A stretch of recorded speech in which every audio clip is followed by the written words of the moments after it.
On ne va pas revenir là-dessus. Nous parlons de Jésus-Christ, la lumière du monde. Donc le texte que nous allons lire, Jean chapitre 8, le verset 12. Jean chapitre 8, le verset 12. Dans le livre de Jean, nous avons 7 instances où Jésus-Christ a utilisé l'expression « je suis » et il a accompagné cela avec une expression, avec des paroles très fortes qui, pour moi, sont enceintes de signification et que nous prenons le temps à détailler ici depuis quelque temps maintenant. Pourquoi nous avons fait ceci? Parce que beaucoup de chrétiens ne savent pas ce que Jésus-Christ est, ne savent pas qui Jésus-Christ est. Ils passent seulement à l'église et ils chantent seulement le nom de Jésus. Ils aiment seulement dire Jésus est monté, Jésus est descendu. Et on utilise le nom de Jésus pour faire et pour dire tout ce qu'on a envie de dire, pour faire tout ce qu'on a envie de faire. Même les choses que Jésus-Christ ne fait pas, on met son nom dedans. Jésus-Christ est venu sauver les gens, hein? Il est venu sauver le monde. Et on a des personnes qui sont en train de prier que Jésus tue certaines personnes parce que ces personnes sont un blocage pour leur vie. Vraiment, Jésus n'est pas dans ce genre de business. Il faut l'excuser. Donc, on va dire que pour éviter de tomber dans le piège de ce que n'importe qui pense de Jésus, nous voulons apprendre de Jésus. Nous voulons apprendre ce que Jésus lui-même dit de lui. Pour éviter d'emprunter les suppositions de nos voisins. Ou bien de quelqu'un qui a mal lu sa Bible et qui s'est tenu sur un pupitre et nous a dit que voici ce que Jésus est alors que ce n'est pas ce que Jésus avait dit. Donc avant d'arriver dans la révélation de Paul sur la personne de Jésus-Christ, nous allons prendre les expressions que Jésus-Christ a données dans le livre de Jean qui va nous servir de fondation. Et nous allons continuer là-dessus lorsque nous allons arriver dans les épîtres de l'apôtre Paul. Et nous allons davantage comprendre la personne de Jésus-Christ. La première instance où Jésus-Christ a dit dans Jean 6,35, « Je suis le pain de vie », nous avons passé vraiment beaucoup de temps à détailler là-dessus. Nous avons conclu la semaine dernière. Et aujourd'hui, nous allons commencer la nouvelle série. Jésus a dit, « Je suis la lumière du monde ». Je suis qui veut dire encore, je suis celui qui suis. En d'autres termes, quand on parle de Jésus-Christ, on parle de Yahweh. On a pris le temps vraiment d'expliquer cela ici, là. Jésus-Christ qui se tient devant les hommes, c'est Yahweh en personne. Dieu Tout-Puissant que les gens ont toujours adoré, ils ont toujours vénéré. C'était lui. Et tu te rends compte que Dieu qui a créé tout, c'est lui qui était devant les hommes que quelqu'un pouvait bousculer comme ça. Sans se rendre compte que voilà Dieu lui-même qui était devenu un homme. Et c'est ce que nous disons dans le credo. Dans le credo, on dit, nous croyons en un seul Seigneur Jésus-Christ qui pour nous et pour notre salut est devenu un homme. Il est descendu du ciel. Il a été incarné dans le sein de la Vierge Marie par le Saint-Esprit. Il est devenu un homme. Dieu est devenu un homme. C'est ça qui est souvent difficile à croire. C'est pour ça qu'on ne peut pas vraiment dire, on ne peut plus dire que Dieu n'est pas un homme. Parce que lorsqu'il est devenu un homme, après sa résurrection, il ne s'est pas débarrassé de la chair humaine. Jean nous dit très bien que lorsqu'il est ressuscité, il a retrouvé ses disciples qui étaient prêts à abandonner. Ils ont dit que non, nous on va aller repêcher nos poissons. Il revient, on les retrouve sur le rivage. Ils n'avaient rien à manger. Il a braisé le poisson pour eux. Et il a mangé avec eux. Ça veut dire que c'était pas un esprit. En fait, quand Thomas refuse de croire qu'il est ressuscité, il dit à Thomas, avance, mets ta main ici là. Un esprit n'a pas de chair et d'os. Mais je suis en chair et en os. Mets ta main dans mon doigt et trempe ta main ici. Pour dire que je suis un homme, je suis vraiment ressuscité. En fait, s'il n'est pas resté un homme en chair et en os, on ne peut pas parler de résurrection. On parle de résurrection parce qu'un corps, un cadavre, chair et les os, un cadavre est revenu à la vie. Sinon, on ne peut pas parler de résurrection. Donc, dans la personne de Jésus-Christ, un homme est ressuscité. Et c'est le Dieu homme Jésus-Christ. Donc, quand on parle de Jésus-Christ, on parle de Yahweh. On parle de Dieu Tout-Puissant. On parle de Dieu qui a créé le ciel et la terre. On parle de celui qui soutient toutes choses par la puissance de sa parole. On parle de celui qui a inspiré les prophètes dans tout l'Ancien Testament. On parle de celui qui est apparu à Abraham. On parle de celui-là qui est apparu dans la fournaise ardente. On parle de Jésus-Christ. Et maintenant qu'il est venu dans la chair, il se trouve au milieu des siens, de ses frères, de ses semblables. Il dit, je suis la lumière du monde. Revenons au contexte. Les Juifs ont attrapé une femme en plein délit d'adultère. Vous voyez, les gens qui sont sous la loi, ils passent le temps à surveiller la vie des autres. Ceux qui veulent toujours prêcher la loi, quand on va dire que non, on ne doit pas prêcher la grâce, on doit mélanger la grâce avec un peu de loi. L'autre, ils aiment toujours surveiller la vie des gens. Comment tu fais pour attraper une femme en plein délit d'adultère? Parce que ce sont les choses qui se font dans l'intimité, dans le secret. Personne ne fait ça en route. Pour ce faire, les gens se cachent. Mais comment est-ce que vous réussissez à attraper ceux qui se cachent? Sinon que vous passez le temps à espionner l'intimité des gens. Leur vie privée. Et c'est ce que la loi fait. Quand quelqu'un veut toujours prêcher la loi, et veut réclamer que non, les gens doivent être justes, les gens doivent obéir à la loi. Non, comme si tu es là pour surveiller que les gens soient saints ou que les gens vivent une vie de sanctification. Tu seras en train de surveiller leur moindre fait et geste. Tu suspectes tout le monde. Tu suspectes tout le monde est suspect. Personne n'est vraiment juste. Alors que l'apôtre Paul nous dit que l'amour qui est Dieu ne suspecte point, ne soupçonne point le mal. Donc, les Juifs, on doit attraper une femme qui était... Ils ont attrapé une femme en plein délit d'adultère et ils l'ont amenée à Jésus-Christ. Je me demande, elle était en train de commettre l'adultère seule. Mais ce n'est qu'elle qu'ils ont attrapé. Pourquoi? Ils attrapent dans la femme, ils l'amènent vers Jésus-Christ et lui disent, la loi de Moïse, Moïse nous a dit que si on attrape quelqu'un en plein délit d'adultère, on doit la lapider ou on doit lapider cette personne à mort. Toi, qu'est-ce que tu dis? Ils ont pris les Écritures, ils ont apporté les Écritures supposées de Dieu à Dieu. Parce que Jésus-Christ c'est Dieu. Ils ont donc pris les Écritures supposées de Dieu qu'ils ont apportées à Dieu. Et ils disent à Dieu, Dieu, qu'est-ce que toi tu penses? Et maintenant Dieu lui répond, voici ce que moi je pense. Celui qui est sans péché, qu'il prenne le premier la pierre et qu'il la lapide. Ouais, quand les gens veulent vivre sous la loi, ils passent le temps à espionner les autres. Ils ne veulent pas se regarder. Ils passent le temps à soupçonner les autres. Ils ne veulent pas se regarder. Pour dire aussi que la grâce de Dieu ne nous appelle pas à une vie de désordre.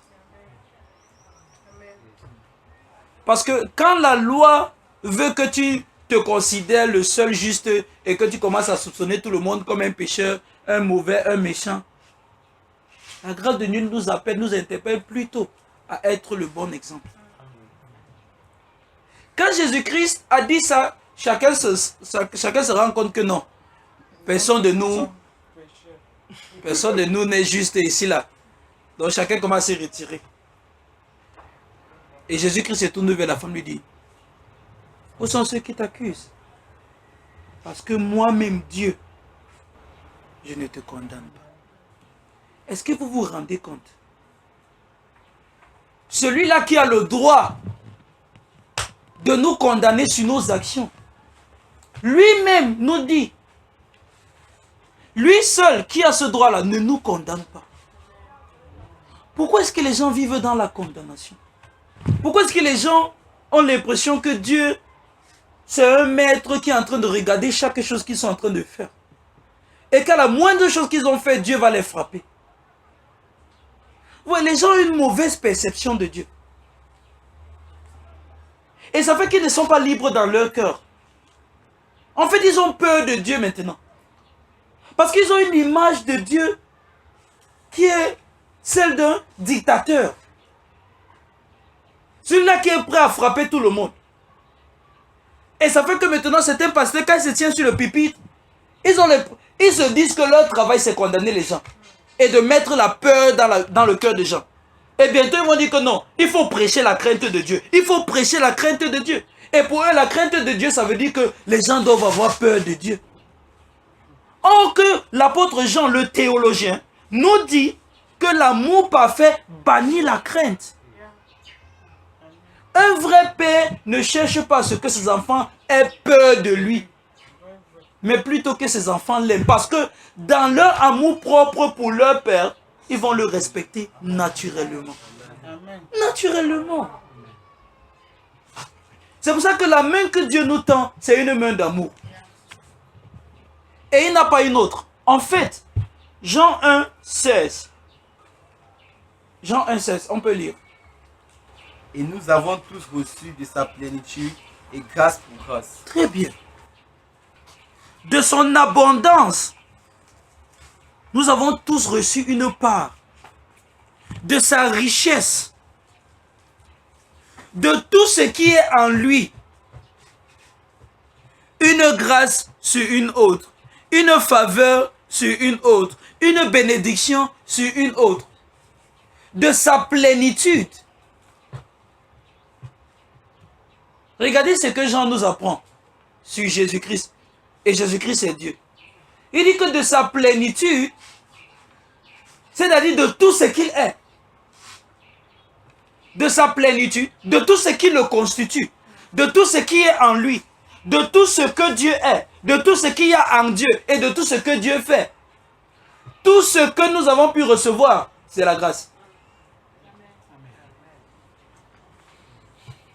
Et après la grâce, c'est encore la grâce. Grâce sur grâce. Faveur sur faveur. Bonté sur bonté. Mais la chose intéressante qu'il nous dit ici, là, c'est que c'est de sa plénitude, de tout ce qu'il est et de tout ce qu'il y a en lui. En fait, tout ce qu'on est capable de recevoir de lui, ou tout ce qu'il est capable de donner, c'est la grâce. Il n'y a rien d'autre qui peut sortir de lui. Parce que de tout ce qu'il est, tout ce qui ressort, c'est la grâce. Sur la grâce, c'est encore la grâce. Sur la grâce encore, c'est encore la grâce. De sa plénitude, de tout ce qu'il est, de tout ce qui fait de lui, de tout ce qui constitue sa personne. Tout ce qu'on est capable de recevoir, c'est la grâce. Même si tu cherches à ce que Dieu te condamne, tu ne peux pas. Parce que c'est tout ce qu'il est. En fait, Dieu a choisi de nous aimer avant qu'on ne commence à exister. Il avait déjà décidé ce qu'il va faire. Donc, il n'y a rien qu'on peut faire pour augmenter l'amour de Dieu pour nous. Et il n'y a rien qu'on peut faire pour diminuer son amour pour nous. Il nous aime, Dieu. Donc tout ce qu'on peut faire, c'est d'accepter, de croire et de recevoir. Donc quand Jésus-Christ dit, il revient dans verset 12, quand il a fini, il dit, je suis Je suis la lumière du monde. Je suis la lumière du monde. Du contexte là où nous nous trouvons, n'est-ce pas? Ces personnes ont mal vu Dieu. Ils avaient une mauvaise conception de Dieu. Ils se disaient que Dieu c'est le genre à juger et à condamner. Et qu'est-ce que Jésus-Christ fait? Jésus-Christ va corriger leur perception de Dieu. Regardez quelque chose. Ce qu'ils croyaient de Dieu, si ce n'était l'intervention de Jésus-Christ, ce qu'ils croyaient de Dieu allait les pousser à commettre un meurtre. Et ils allaient commettre ce meurtre avec la pensée que nous sommes en train de faire la volonté de Dieu. Leur croyance de Dieu a failli les pousser à commettre un meurtre. Si ce n'était l'intervention de Jésus-Christ, cette femme serait morte. Est-ce que vous savez que les gens se détruisent même entre eux? D'abord à cause de ce qu'ils pensent de Dieu. Chaque être humain vit sa vie selon ce qu'il croit de Dieu. Chaque être humain se comporte en fonction de ce que lui pense de ce que Dieu est. S'il croit que Dieu est le genre à tuer, il va tuer, il sera content. Parce que c'est ce qu'ils étaient en train de faire. N'est-ce pas? C'est ce que ces gens voulaient faire. Ils voulaient tuer un être humain. Ils voulaient tuer un être humain qui a été créé à l'image de Dieu. Vous voyez? Ils ne sont pas partis au-delà de l'action. Ils veulent définir les hommes selon ce que les hommes font. Parce que s'ils vont au-delà de leur action, pour définir un homme, il faut savoir ce qu'il est depuis son origine. Et s'ils allaient au-delà de l'action, vous allez voir que d'abord cette personne a été créée à l'image de Dieu. C'est d'abord la représentation de Dieu sur la terre. Avant d'avoir fait quoi que ce soit, c'est d'abord l'image de Dieu. Mais parce qu'ils se sont limités à la simple chose que la personne a faite, ils ont défini ce que la personne est à partir de l'action de cette personne. Et deux erreurs. Premièrement, la mauvaise perception qu'ils avaient de Dieu.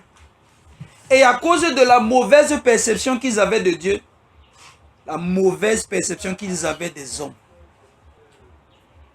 Ils voient mal Dieu, ils voient aussi mal les hommes. Et je vous rappelle que votre relation avec chaque être humain dépend de comment vous voyez cette personne. Ta relation avec chaque être humain, qu'il soit de ta famille ou pas, qu'il soit ton voisin ou pas, qu'il soit une connaissance à toi ou pas, dépend de comment est-ce que tu conçois ou comment est-ce que tu vois la personne. Je vous prends un exemple. Tu n'as jamais vu quelqu'un et on te dit que le monsieur là, comme tu vois là, c'est un homme méchant. C'est un homme méchant. En fait, c'est un enfant du diable. Tu l'as même pas encore vu, tu n'as pas encore parlé avec lui, n'est-ce pas? Maintenant, dès qu'on t'a dit ça, c'est dans ta tête. Le jour où tu le vois, tu commences à te méfier. Seulement à cause de la perception que tu as de lui. Seulement à cause de la perception que tu as de lui, tu te méfies de lui. Si ce qu'on a dit sur lui était faux, toutes les bontés que tu aurais pu avoir de cet homme, tu vas les rater. Pourquoi? Parce que au lieu de rentrer en bonne relation avec lui et parler bien avec lui, parce que c'est quelqu'un de bien, maintenant dans ta tête, tu sais déjà que c'est quelqu'un de mauvais. Et tu le mets à distance. Pardon, loin de moi. À cause de la perception que tu as de cette personne. La même chose que chaque être humain vit de Dieu. Et ça a commencé avec Adam.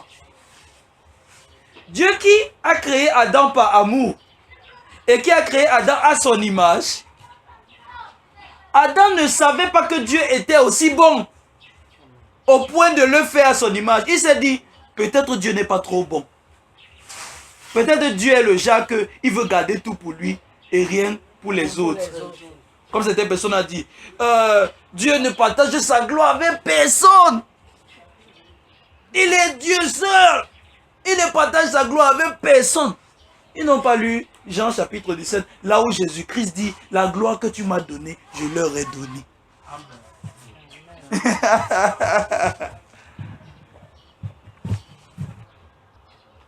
Donc Adam n'a pas cru que Dieu était bon. Et qu'est-ce qu'il a fait? Il a dit, ok, il faut que je devienne comme Dieu.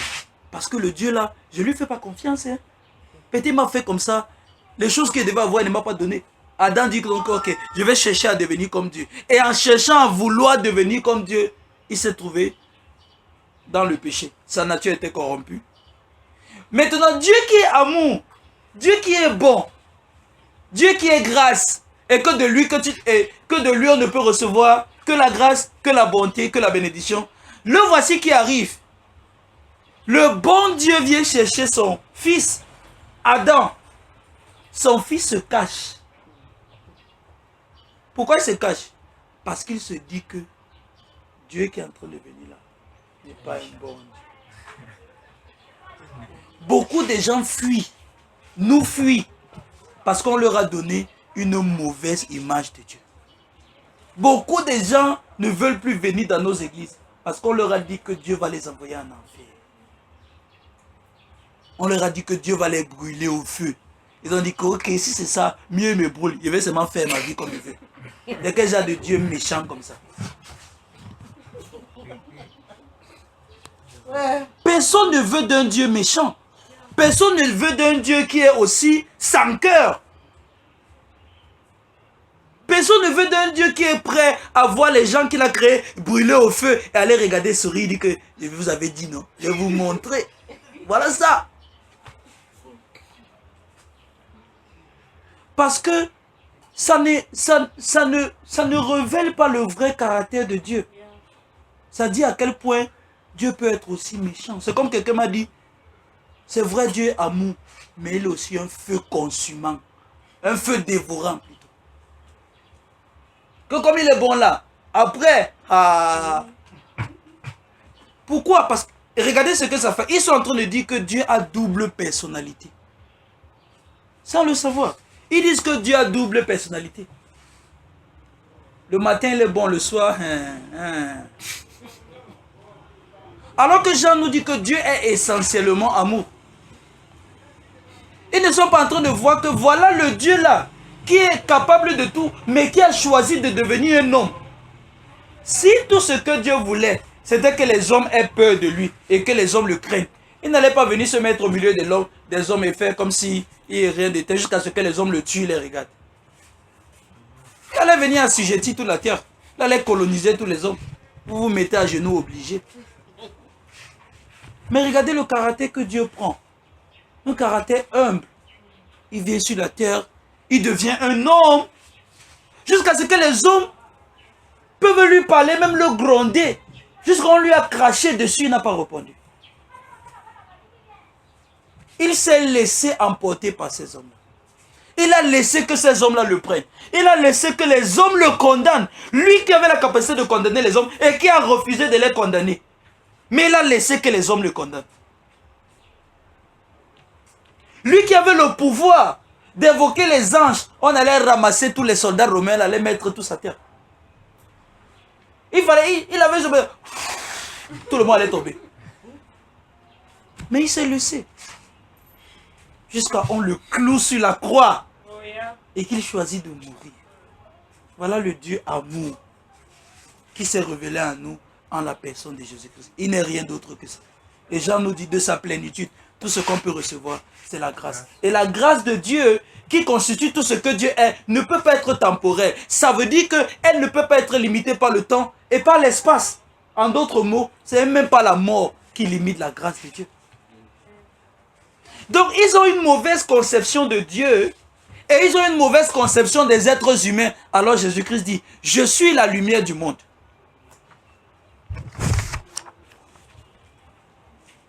Je suis la lumière du monde. C'est un très gros renseignement que Jésus nous apporte. Premièrement, on doit savoir, lorsque Dieu dit qu'il est la lumière du monde, on commence à comprendre que on ne peut pas parler de ce monde dans ses propres termes sans parler de Dieu. On ne peut pas expliquer la terre. On ne peut pas expliquer le cosmos. On ne peut pas expliquer l'univers sans Dieu. Et tous les scientifiques qui pendant beaucoup d'années, et même les philosophes qui ne voulaient pas croire en l'existence de Dieu, ont fini par se rendre compte que le seul moyen de comprendre le fonctionnement de cette terre, c'est d'accepter que au-delà de tout ce qui est visible, il y a une main invisible qui met de l'ordre dans tout l'univers. Sinon, les choses ne pouvaient pas être autant ordonnées. N'est-ce pas? Si Jésus-Christ est donc la lumière du monde, partant du contexte dans lequel il dit ces choses, premièrement, Jésus-Christ va faire la lumière sur Dieu. Ça veut dire que Jésus-Christ est la personne en qui Dieu est révélé. Est la personne en qui on connaît qui Dieu est. Ça veut dire que maintenant Dieu, ce n'est pas un mystère. On peut connaître qui Dieu est. On peut connaître ce que Dieu est. On peut connaître comment Dieu pense, ce que Dieu veut, ce que Dieu a envie de faire, ce que Dieu a planifié de faire. Parce qu'il s'est révélé dans la personne de Jésus-Christ. En continuant dans le même contexte, on se rend compte aussi que c'est à la personne de Jésus-Christ qu'on a aussi la vérité sur l'homme. Ok? Jésus-Christ est celui qui va nous expliquer Dieu. Il est aussi celui qui va nous expliquer l'homme. Et il est la lumière du monde, de sorte que on ne peut pas comprendre le monde sans la lumière de ce monde. Ce qui veut dire aussi que si Jésus-Christ n'est pas dans l'équation de notre monde, il nous reste un monde ténébreux. Il nous reste un monde qu'on voit seulement dans le noir. Ok? Et maintenant, qu'est-ce que les hommes ont tendance à faire dans le noir? Dans le noir, chacun ne voit que sa propre perception de tout ce qui existe. De sorte que il voit les choses telles que lui, il est, pas telles qu'elles sont. Je vais prendre un exemple. Si on éteint la lumière, hein, de là où tu te trouves, tu vas te forger une image de la salle en fonction de ce que tu entends et de ce que tu es capable de toucher. Ok? Ça veut dire que si tu avances ta main, tu touches cette table, tu vas dire que, ok, il y a un tissu ici, là. Mais tu ne sauras pas de quoi ce tissu est fait. Tu ne sauras pas sa couleur. Tu ne connaîtras même pas sa longueur. Et maintenant, tu pourras te dire, peut-être c'est rouge, ou peut-être c'est vert, ou peut-être c'est blanc. Mais tu ne seras jamais sûr. Tu seras tout le temps en train de tâtonner. Mais, dans tous les cas, tu ne vas expérimenter et tu ne vas croire que ce que toi tu penses de ce que la chose est. Pareil même pour toi-même. Pareil pour tes propres vêtements. Pareil pour tous ceux qui sont autour de toi. Tu ne les verras qu'en fonction de ce que tu as dans le cœur. Tu ne verras chacun, tu n'entendras chacun et tu ne toucheras chaque chose qu'en fonction de ce que toi tu ressens, toi tu penses ou toi tu vois de la chose. Ça fait que désormais, à l'absence de la lumière du monde, les hommes ne vivent que ce qu'eux ils pensent de la vie Et les hommes n'expérimentent que ce qu'eux ils pensent de Dieu. Ça fait que chaque homme est l'image du Dieu qu'il adore. S'il a une fausse image de Dieu dans sa tête, il va adorer un faux Dieu et il va vivre une fausse vie. Donc, tout ce que nous vivons et tout ce que nous expérimentons dans la vie est fonction de notre perception de chaque chose. C'est pour ça que Jésus-Christ va donc nous enseigner que toute perception de nous et toute perception du monde qui n'est pas selon Christ est une mauvaise perception. Toute perception de nous-mêmes, telle que tu te vois, et toute perception du monde tout autour de toi, et même de Dieu, qui n'est pas en accord avec ce que Jésus-Christ, le Fils de Dieu, a révélé, est une mauvaise perception. Regardez quelque chose. Chaque être humain vit de l'intérieur vers l'extérieur. Chaque être humain expérimente d'abord ce qui est en lui, ce que lui pense, avant d'expérimenter ça à l'extérieur. C'est pour ça que Jésus-Christ dit, ce n'est pas ce qui entre dans la bouche d'un homme et va dans son corps qui le souille, c'est ce qui sort. C'est sa façon de penser, sa façon de voir, sa façon de concevoir qui détermine comment il fait tout ce qu'il fait. C'est ce qu'il croit en lui qui détermine ce qu'il fait, ce qu'il pense de lui-même et comment il vit sa vie. Et Jésus nous apprend donc que si lui il est la lumière du monde, ça veut donc dire que on ne peut rien percevoir correctement dans ce monde si on ne perçoit pas cela dans la lumière de Jésus-Christ. Vous voyez, notre message est universel. Ce n'est pas pour quelques personnes, c'est pour le monde entier. Parce que si Jésus-Christ est la lumière du monde entier, alors quiconque dans ce monde ne perçoit pas les choses à la lumière de Jésus-Christ, quiconque dans ce monde ne perçoit pas les choses à la lumière de Jésus-Christ est en train de percevoir les choses mal. Et vous vous rendez donc compte que la plupart des êtres humains sont des aveugles. Parce que le simple fait que quelqu'un ne connaît pas Christ, 1, il va se voir mal. 2, il va voir Dieu mal. 3, il va voir tout le monde mal. Je ne dis pas qu'il va dessiner le diable sur la tête de toutes les personnes. Non. Mais il n'a pas la bonne perception de lui-même. Et il n'a même pas la bonne perception de tout le monde. Et je vous rappelle que vous ne vivez que la perception que vous avez de tout. Que ce soit de vous et que ce soit des autres. Et cela va vous pousser à soit rater, pour la plupart du temps, les bonnes choses qu'il y a dans tout le monde. Et dans tout ce qui vous entoure.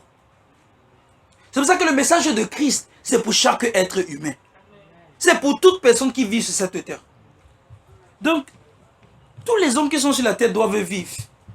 Ils vivent déjà. Et ils sont obligés de vivre. Mais maintenant, le problème, c'est que s'ils ont une mauvaise perception d'eux-mêmes, devinez quoi? Ils vont vivre une vie erronée. Ils vont vivre une vie dans l'erreur. Ils vont vivre une vie qui est à gauche de ce qu'ils sont censés vivre. Je prends un exemple. Quelqu'un est censé aller comme ça, tout droit. Mais une fois qu'il a les yeux fermés, il ne peut pas aller tout droit. Il va aller comme ça. Si tu fermes les yeux, n'est-ce pas? Si vous voulez faire cet exercice à la maison, ferme tes yeux, essaye d'aller tout droit. Pendant que tu seras en train de marcher, tu auras l'impression que tu es en train de partir tout droit. Mais c'est quand tu vas ouvrir tes yeux que tu vas te rendre compte que tu es entré à la cuisine alors que tu peux être dans la chambre. Il dit ferme les yeux, même aligne tes pas tout droit. Tes pas auront l'air tellement droit. Fermer les yeux, même dans l'obscurité. Très bien, mais c'est seulement quand tu vas ouvrir les yeux que tu vas te rendre compte que tu n'es pas allé tout droit. Vous voyez donc que Christ étant la lumière du monde est le message que tous les hommes doivent entendre. Sinon, aucun homme n'est en train de vivre proprement. Aucun homme ne voit bien. Il voit mal. Jésus-Christ est la lumière du monde. Ça veut dire que Jésus-Christ étant la lumière du monde veut dire que il est la perception correcte de ce monde. En d'autres mots, si nous n'avons pas Christ comme notre perception ou encore notre mode de perception, on ne se voit pas correctement. Et on ne se connaît pas tel que nous sommes vraiment. Et si ça ne te gêne pas de vivre une fausse vie, si ça ne te gêne pas de vivre une vie qui ne ressemble pas vraiment à ce que tu es, si ça ne te gêne pas d'être le contraire de ce que tu es vraiment à l'intérieur, néglige l'évangile de Jésus-Christ. Néglige les enseignements que je donne ici. Beaucoup de chrétiens, quand ils vont arriver au ciel, ils seront surpris. Je dis, ils seront surpris. Parce que l'image de Dieu avec laquelle ils sont en train de vivre, quand ils vont arriver là-bas, ils seront surpris que, mais attendez. Dieu, moi, je croyais que... Ils seront vraiment surpris. Amen. Donc, nous ne voulons pas vivre avec notre propre opinion de notre vie. Et je vais vous rappeler quelque chose. Chaque perception et chaque opinion que vous avez de votre propre vie, jusqu'à présent, n'est rien d'autre que les choses que vous avez accumulées depuis votre naissance, que ce soit à l'école, que ce soit dans la famille et que ce soit dans la société ou par les amis. D'une façon ou d'une autre, il y a des personnes qui ont influencé votre perception de vous et qui vous ont appris à vous voir d'une façon ou d'une autre. Et tant que cela n'a pas été la perception de Christ, c'était toujours erroné. C'était encore plus bas que ce que Dieu pense de vous.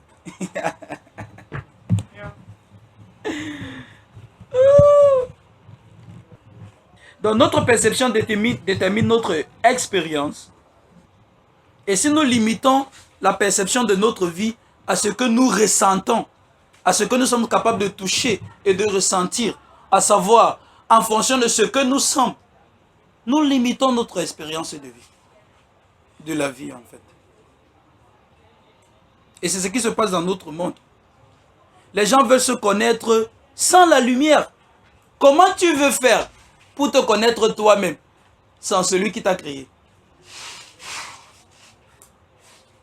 Comment tu peux faire? Tu ne peux pas, il n'y a pas moyen. Et tout ce que tu pourras avoir, c'est une image fausse de ta propre personne. Et je suis sûr que personne ne veut ça ici là.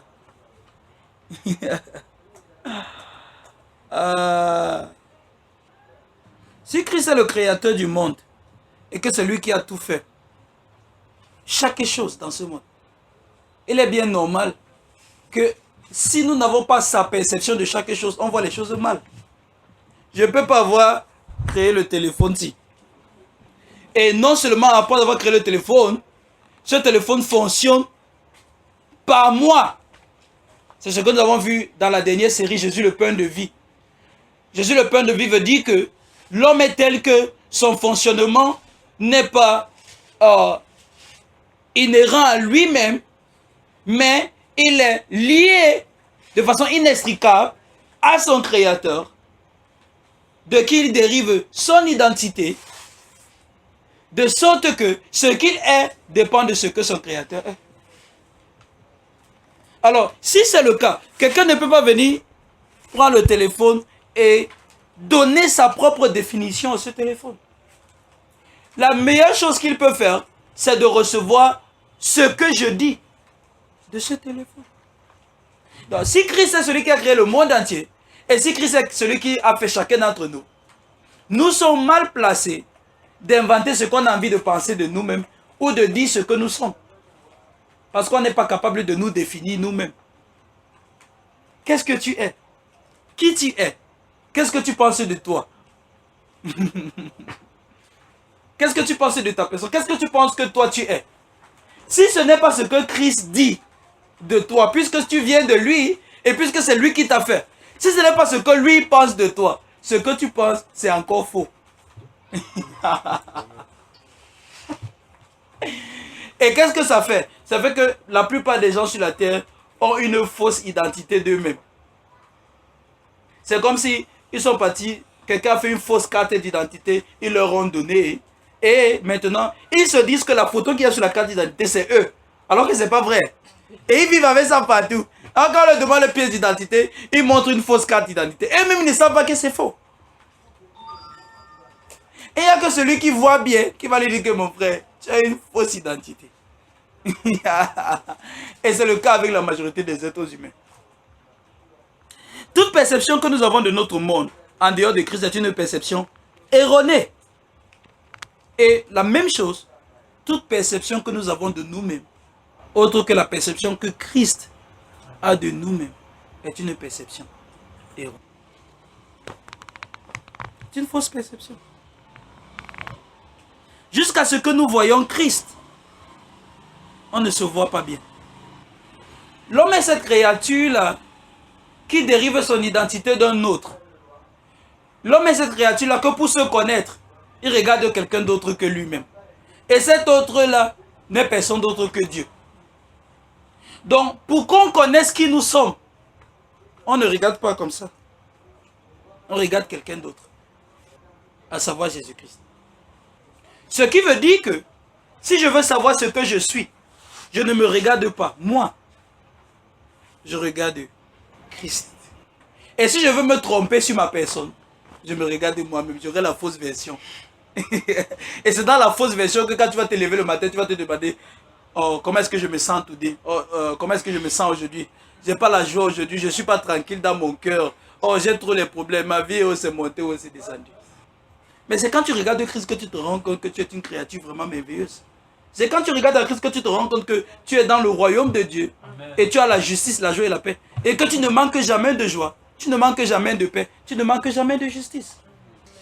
C'est quand tu regardes Christ que tu te rends compte qu'il y a point de condamnation contre toi. Il n'y a rien qui te condamne. Donc l'un des problèmes majeurs que les hommes ont, ils souffrent de ce qu'on appelle le subjectivisme.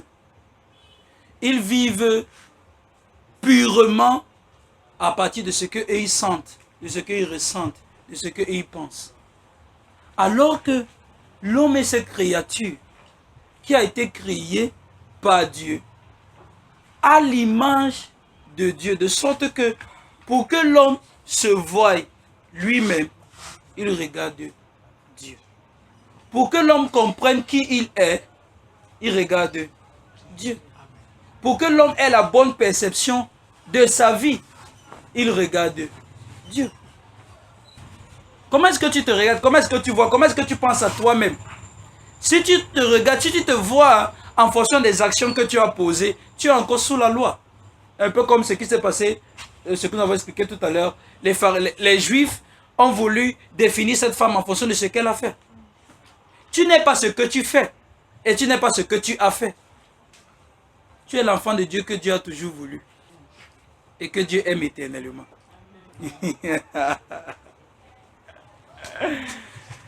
Nous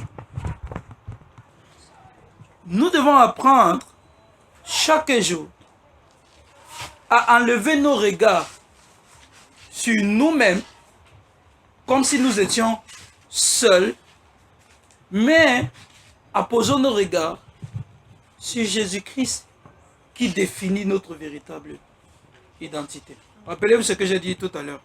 Jésus-Christ révèle Dieu, mais Jésus-Christ révèle aussi l'homme. Ça veut dire que c'est en Jésus-Christ qu'on a la vraie version de nous. C'est en Jésus-Christ qu'on se rend compte que voici vraiment ce que nous sommes. On ne se connaît pas jusqu'à Jésus-Christ. On ne connaît pas ce que l'homme est, ce que l'homme a toujours été, ce que l'homme sera toujours, ce que Dieu a toujours voulu de l'homme, jusqu'à ce que Jésus-Christ vienne. Et comme ce que j'ai dit dans l'enseignement précédent, l'une des conséquences du péché, c'est que nous avons adopté une perception de l'homme qui est une perception erronée. Je prends un exemple.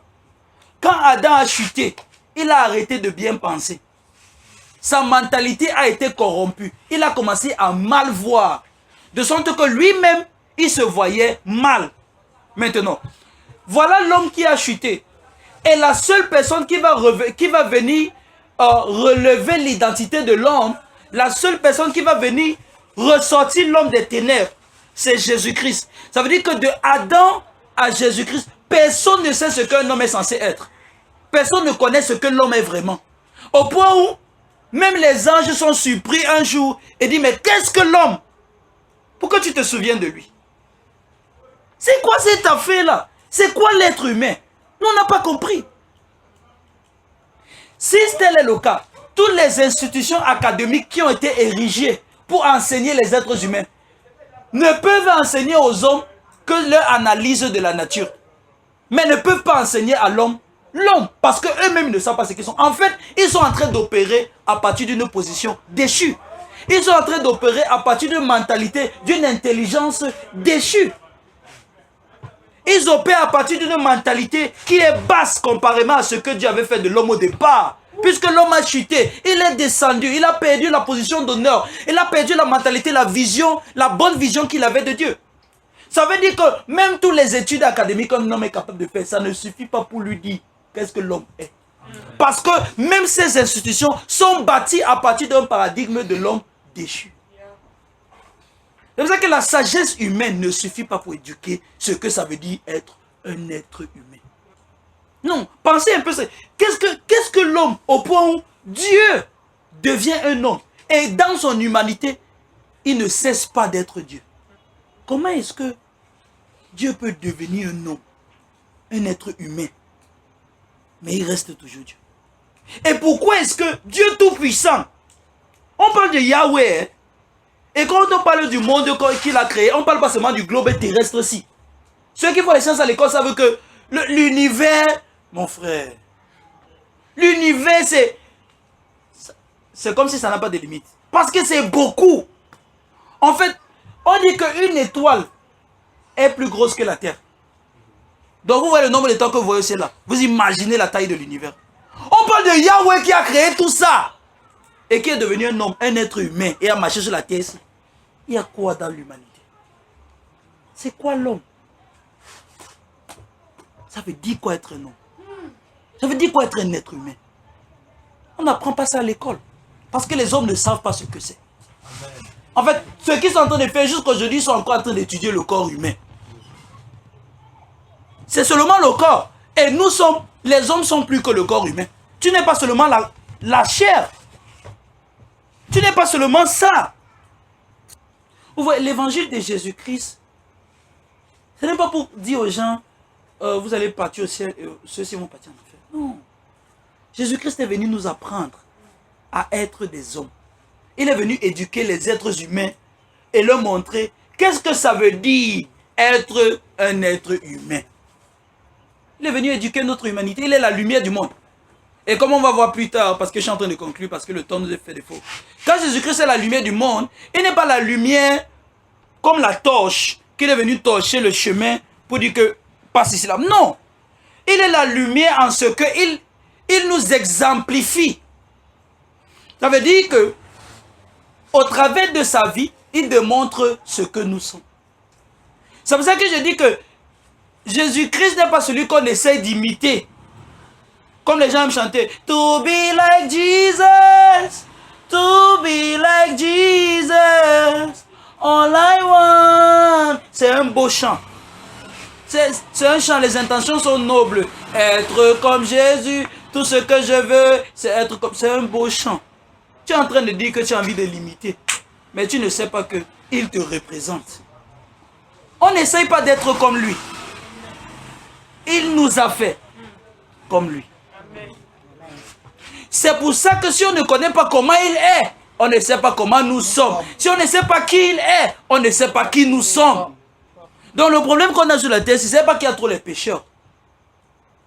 Le problème qu'on a sur la terre, c'est qu'il y a trop d'hommes qui ne connaissent pas ce qu'ils sont. Et comme ils ne connaissent pas ce qu'ils sont, ils font n'importe quoi. Quand il se dit qu'il est un pécheur, il se met à pécher. Et de sur quoi, certains enfants de Dieu, quand ils arrivent à l'église, au lieu de leur apprendre ce qu'ils sont, on leur dit toujours que fuyez le péché, fuyez le péché. Et en cherchant à trop fuir le péché, ils ne font que tomber dans le péché. Parce que c'est seulement ça qu'il y a dans leur tête. Ils voient ça partout. Et le péché à gauche, le péché à droite, le péché devant, le péché derrière. Mais en vrai, si tu crois en l'évangile de Jésus-Christ, tu auras la bonne perception de toi-même. Tu vas voir vraiment qui tu es, ce que tu es devenu en Jésus-Christ. Et tu vas bien percevoir ton frère. Ce sera difficile pour toi d'insulter un être humain. Parce que tu vas voir, voici l'image de Dieu. Voici Christ. Quand on va avancer plus tard, vous allez voir. L'apôtre Paul nous appelle Christ. La religion n'aime pas l'autre aussi. La religion n'aime pas ça. La religion va te dire que quoi? Vous blasphémez. Blasphémez. Il y a un être humain au ciel avec la chair et l'os. Jésus-Christ, non? Il a la chair et l'os, non? Et il est Dieu. Donc Jésus-Christ, la lumière du monde, nous apprend à nous voir et à voir Dieu. Il n'y a pas un autre Dieu derrière le dos de Jésus. Dans le contexte que nous avons lu, Jean chapitre 8, verset 1 à 12. Les pharisiens, les juifs là, ils voient mal Dieu, ils voient mal l'homme. Et Jésus, quand il dit que je suis dans la lumière du monde, il corrige leur perception de Dieu d'abord, et il corrige leur perception de l'homme aussi. Parce que lui, il est le Dieu parfait de l'homme, et il est l'homme parfait de Dieu. Il est le Dieu homme. Il est le vrai Dieu, Jésus-Christ. Yahweh que nous on adore, c'est Jésus-Christ. On ne connaît aucun autre Dieu sinon que Jésus-Christ. Jésus-Christ c'est Dieu, non? Oui, Jésus-Christ c'est Dieu. Vous voyez donc que Jésus-Christ n'est pas venu nous délivrer de la colère de Dieu parce que c'est lui Dieu. Il n'est non pas venu nous délivrer de l'enfer où Dieu voulait nous envoyer. Parce que c'est lui Dieu. Sauf s'il y avait un autre Dieu qui voulait nous envoyer quelque part. Et puis maintenant il y a un autre Dieu qui a dit que, oh, le Père, je vais venir mourir pour eux, pardon, ne les tue pas. Non, Jésus-Christ c'est Yahweh. Celui que les gens m'appelaient Jéhovah, Jéhovah. La bonne prononciation c'est Yahweh, c'est pas Jéhovah. N'ayons pas de perception de nous sans Christ. Parce qu'il n'y a pas de nous sans Christ. Rappelez le premier enseignement. Il est le pain de vie. Ça veut dire qu'il est la nourriture qui accomplit l'humanité, qui satisfait l'humanité. Il n'y a pas de vrai être humain sans Christ. Il n'y a pas de vrai être humain sans Christ. Et comme il n'y a donc pas de vrai être humain sans Christ, proprement dit, apprenons donc à nous voir en lui et à voir tous les hommes en lui. L'apôtre Paul dit quoi? 2 Corinthiens 5, à partir du verset 14. L'amour de Christ nous presse, car nous estimons que si un seul est mort pour tous, tous sont donc morts. Il n'a pas dit les chrétiens. Si un seul est mort pour tous, alors ceux qui vivent ne doivent plus vivre pour eux-mêmes, mais pour celui-là qui est mort et ressuscité pour eux. Ainsi donc, nous ne considérons plus un homme selon la chair. Nous ne voyons plus les hommes selon la chair. Ça, c'est l'apôtre Paul. Nous ne voyons pas les hommes selon la chair. Et Dieu lui-même ne voit pas les hommes selon la chair. Parce que quand les Juifs veulent continuer à faire la distinction entre eux et le monde païen, Dieu appelle Pierre et dit à Pierre, ce que j'ai purifié n'appelle pas. Et il parlait de qui? Les païens. Regarde, tu n'es pas impur. Tu n'es pas impur. Tu es sanctifié. Ouais, pourquoi dire Amen? Et Dieu dit que tu es sanctifié. Amen. Vous aimez seulement encore dire que vous êtes les pécheurs, venez vous repentir. Les gens aiment trop ça. Après on va dire que tous ceux qui veulent se repentir, venez devant l'autel. On va maintenant prier. Ils se sont repentis. Un mois après, on va encore prêcher le même message. Tous ceux qui veulent se repentir là, si tu sens que tu n'es pas prêt pour aller au ciel, viens.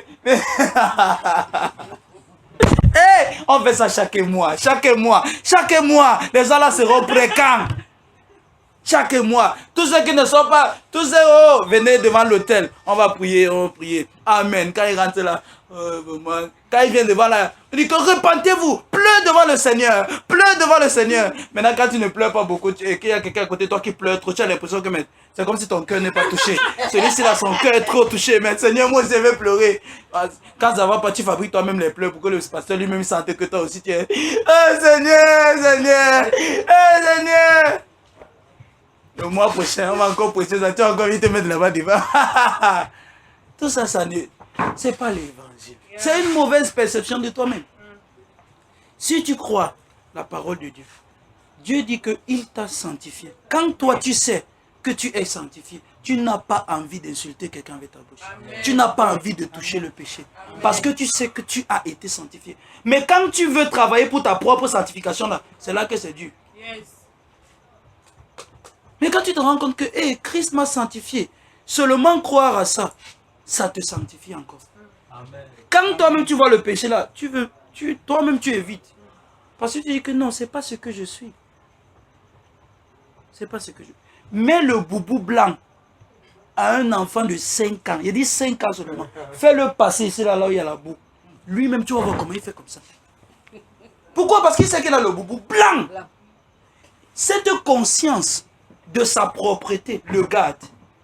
C'est pour ça que nous devons avoir la conscience de notre sanctification en Christ. Amen. Et c'est cette vérité-là qui nous sanctifie. Sanctifie-les par ta vérité. Car ta parole est vérité. Sanctifie-les par quoi? La vérité. C'est cette vérité-là qui nous sanctifie. Gardons ça dans la tête. Gardons ça dans nos cœurs. Gardons ça dans notre esprit. Voilà ce que nous sommes. Donc ne te vois jamais hors de Christ. Il n'y a pas de toi sans Christ. Il n'y a pas de toi sans Christ. Ne te vois jamais séparé de lui.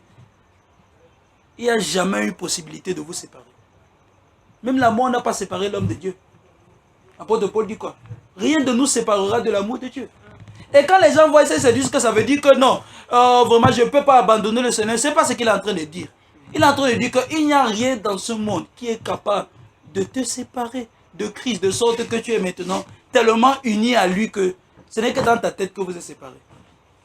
C'est pour ça que notre perception désormais doit rejoindre la vérité. Apprenons à nous voir tel que Dieu nous voit. Et comment est-ce que Dieu nous voit? Dieu nous voit en Christ. Et c'est pour ça que s'il y a quelque chose qu'on doit apprendre à connaître, c'est Jésus-Christ. Parce qu'il est notre vraie image. Et c'est pour ça que je vous ai dit, on va parler de Jésus dans le ministère, c'est jusqu'à la gare. Amen. Amen. Nous allons nous arrêter ici aujourd'hui à cause du temps. Nous allons continuer la prochaine fois.